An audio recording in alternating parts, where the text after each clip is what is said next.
Perumda Dharma Jaya ya untuk mendorong penggemukan sapi mandiri yang rencananya akan dibangun di Ciangir, Tangerang. Mungkin bisa dijelaskan seperti apa latar belakang utamanya, Pak Iya, Raditya?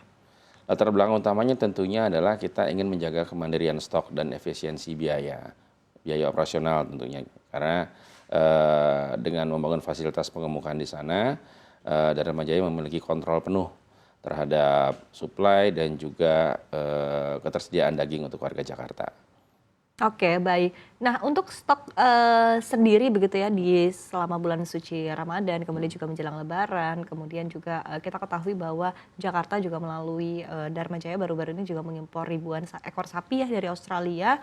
Nah, mungkin bisa dijelaskan alasan pemilihan sumber dari Australia seperti apa, kemudian juga stok selama bulan Ramadan dan menjelang Lebaran bagaimana?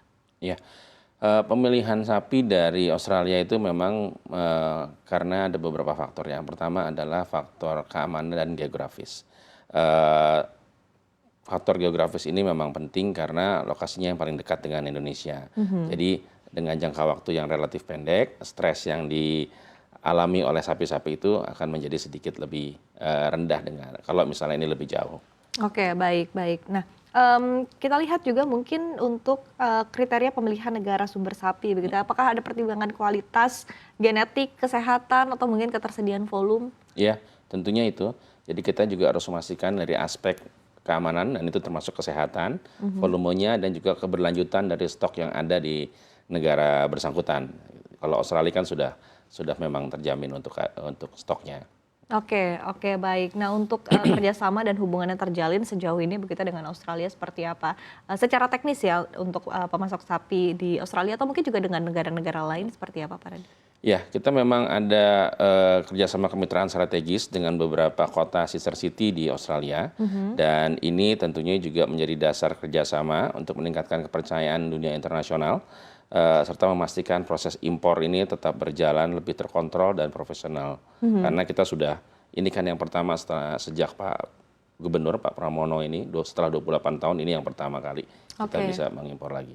Oke, baik. Nah, setelah sapi impor tiba, nah proses selanjutnya seperti apa begitu ya? Proses penggemukan yang diterapkan oleh Dharma Jaya, kemudian durasi rata-rata berapa lama sih sebetulnya dan standar pemeliharaan apa yang digunakan? Ya, setelah sampai di Tanjung Priok, Mhm. sapi-sapi itu akan langsung kita bawa ke tempat kandang kita di Serang. Ya. Lalu di sana kita lakukan proses pengemukan kurang lebih antara 3 sampai 4 bulan. Setelah itu baru kita lakukan penjualan. Oke, baik. Nah, untuk rencana pengemukan sapi di Ciangir begitu ya, fasilitas apa saja yang nantinya akan ada di sana begitu ya. Kemudian termasuk mungkin status lahan yang mengingat berada di luar Jakarta seperti apa begitu?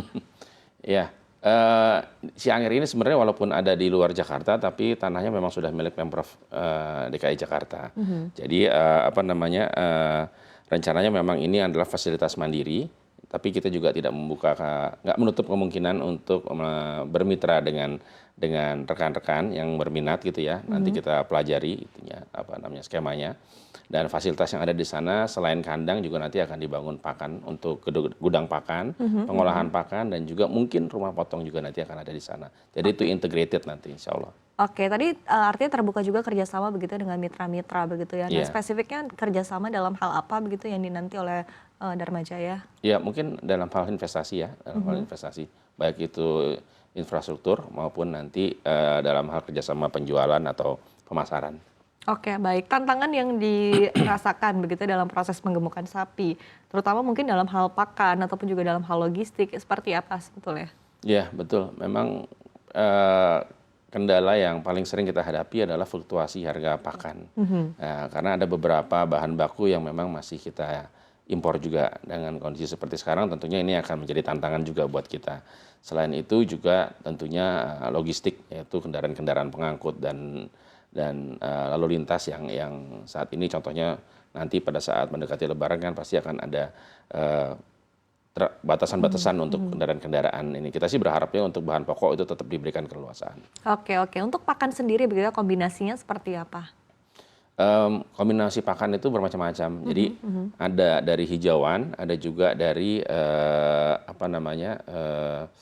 yang sudah ada dari hijauan dan juga ada yang sudah kita beli secara baku. Oke, oke, baik. Nah, untuk memastikan dari sisi kesehatan dan bebas penyakit sapi begitu selama masa penggemukan, apa yang langkah yang dilakukan oleh Dharma Jaya? Iya. Jadi langkah memastikan bahwa sapi-sapi itu sehat itu sudah kita lakukan dari saat sebelum berangkat. Itu biosecurity-nya juga sudah kita kontrol dengan tentunya di Australia juga sudah melalui dinas kesehatan mereka. Di sini pun juga begitu. Sampai di sini kita juga melakukan hal yang sama. Bekerja sama dengan dinas KPKP di DKI Jakarta tentu kita melakukan kontrolnya secara reguler. Oke, baik. Ketika ditemukan misalnya ada sapi yang sakit begitu ya, langkah yang dilakukan akan seperti apa? Alhamdulillah sih sampai sekarang kita belum pernah, kalau sapi sakit itu pasti nggak akan diangkut dari Australia dari awalnya Oke. gitu. Tapi kalaupun misalnya ada tentunya langsung akan kita karantina itu nanti. Oke, baik. Nah, untuk kapasitas sendiri penggemukan sapi saat ini ya, jumlah sapi hidup, kemudian target pertumbuhan, kemudian juga bagaimana target tahun ini jika dibandingkan dengan tahun sebelumnya untuk penggemukan sapi dengan adanya fasilitas baru ini sendiri seperti apa? Ya, alhamdulillah sampai saat ini kita sudah berhasil memasukkan sapi sebanyak 3.139 ekor. Target tahun ini tentunya kita diberikan izin oleh Kementerian Pertanian itu sebanyak 7.500 ekor. Kami berharap 7.500 ini bisa diserap sebelum akhir tahun sehingga kami bisa melakukan penambahan lagi sampai dengan 10.000 di tahun ini. Oke.